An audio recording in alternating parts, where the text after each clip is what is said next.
Welcome back to Fox Recaps.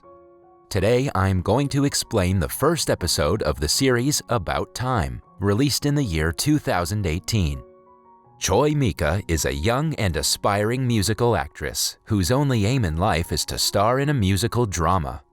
In the opening scene, she is traveling in a bus, humming to a song.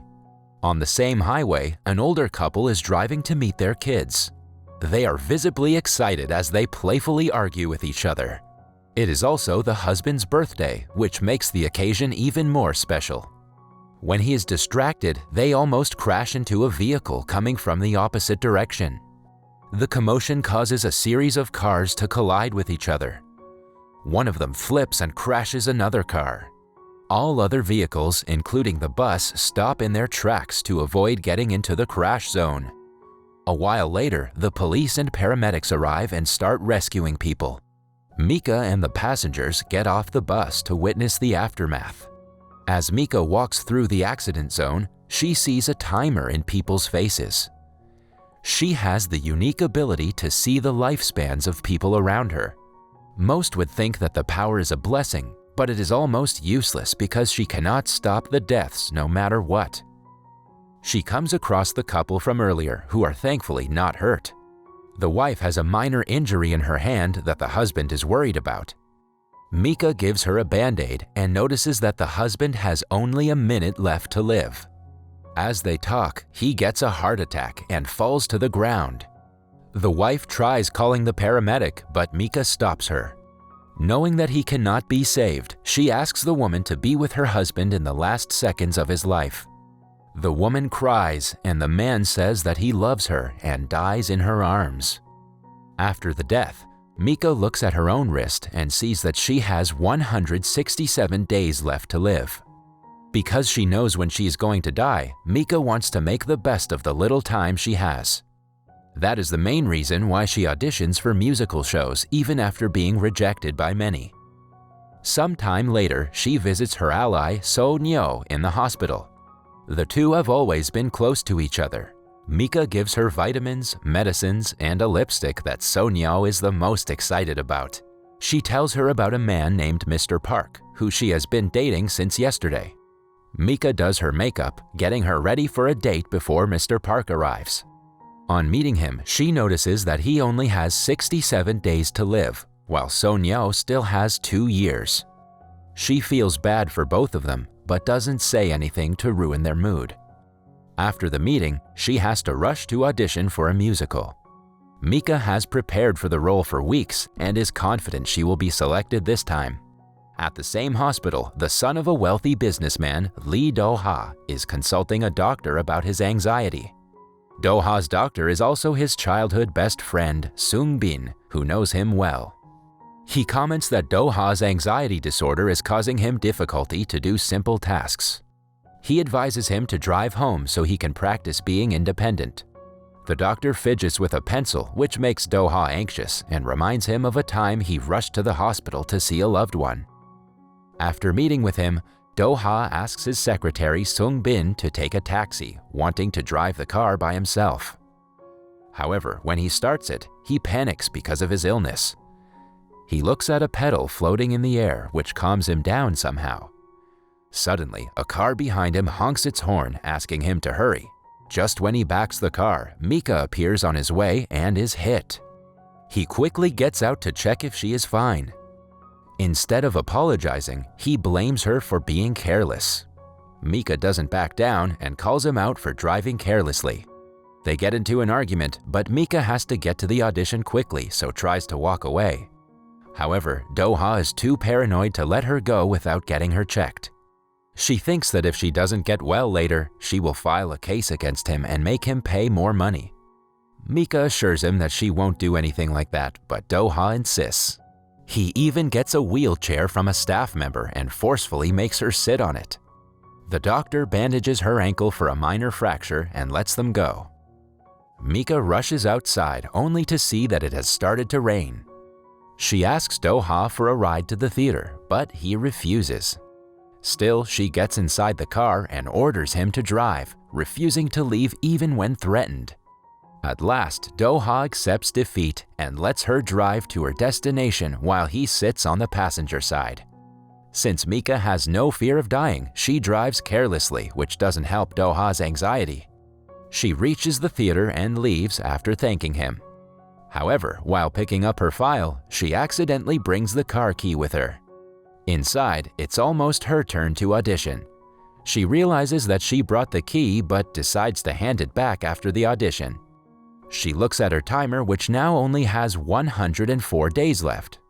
When Do-ha realizes she has taken the keys, he follows behind her and ends up in the auditorium. Many great singers and dancers perform their best, but the guest judge, Jae-yu, rejects them all. He is very particular about what he wants from the actors and doesn't compromise even a little bit. When it is Mika's turn, she dances and sings a beautiful song about childhood love. Do-ha watches her from the audience and is impressed by her skills. Even the judges seem to like her, but Jae-yu is critical as always. When she finishes, he compliments her voice but claims it is obvious from her acting that she has never been in love. Since the musical is about a girl's first love, he rejects her. Mika, however, doesn't give up that easily.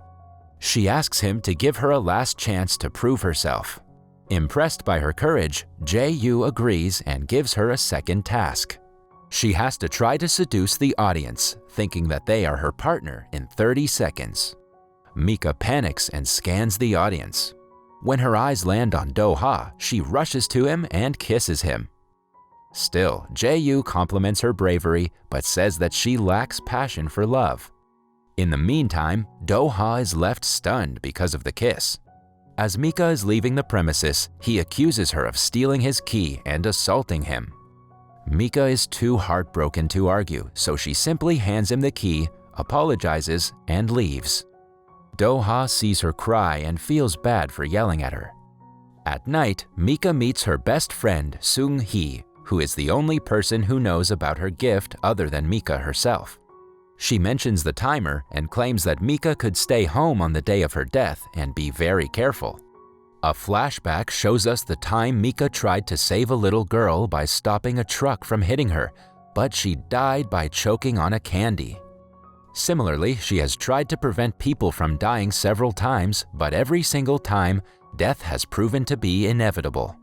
The best friends sing together, trying to enjoy the moments until they last.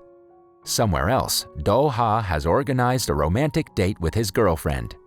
But even while waiting for her, he cannot get the thought of Mika out of his head. His girlfriend, Beth, is the daughter of a wealthy businessman. Their relationship was arranged by their parents because of their complementary status. As they talk, Do-ha brings up the topic of marriage and proposes to her. It is not the first time he has asked her the question. Beth accepts the ring every time but says that he is still missing something. She is in love with him, but he has never shown her affection as a boyfriend should. Hence, she is keeping herself from marrying him until he also falls for her. Following the date, they have dinner with Do-ha's family that consists of his arrogant father, Seon-moon, his brother, Do-bin, and his innocent sister-in-law, Hye-young.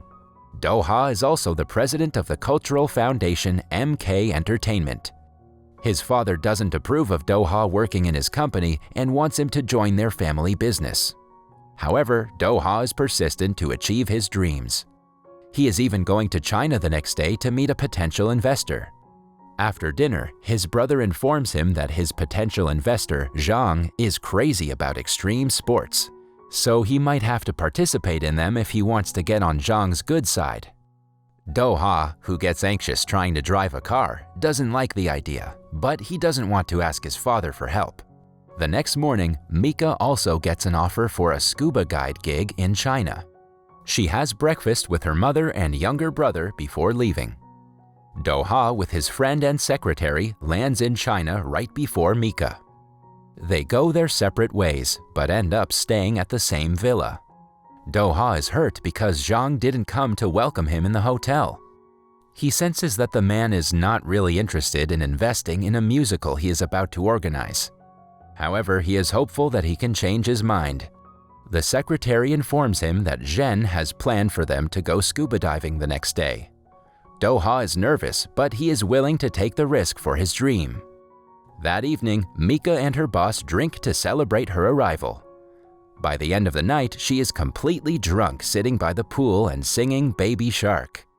Do-ha finds her there and is surprised to have met her again. As they chat, Mika almost falls into the pool, but he saves her at the last second. She passes out right after, so he has to take her to his room for the night. The next morning, Mika wakes up in his bed but cannot remember what happened after she fell unconscious. Embarrassed, she runs away before Do-ha can see her. Meanwhile, Do-ha is furious when informed that Zhen refused to meet him that day because he is entertaining some guests. He doesn't back down and goes to confront Zhen in the restaurant he's in. At first, the man dismisses Do-ha entirely, claiming that he doesn't like to mix work and pleasure. But then Beth arrives at the restaurant. It turns out that she and Zhen studied together in college.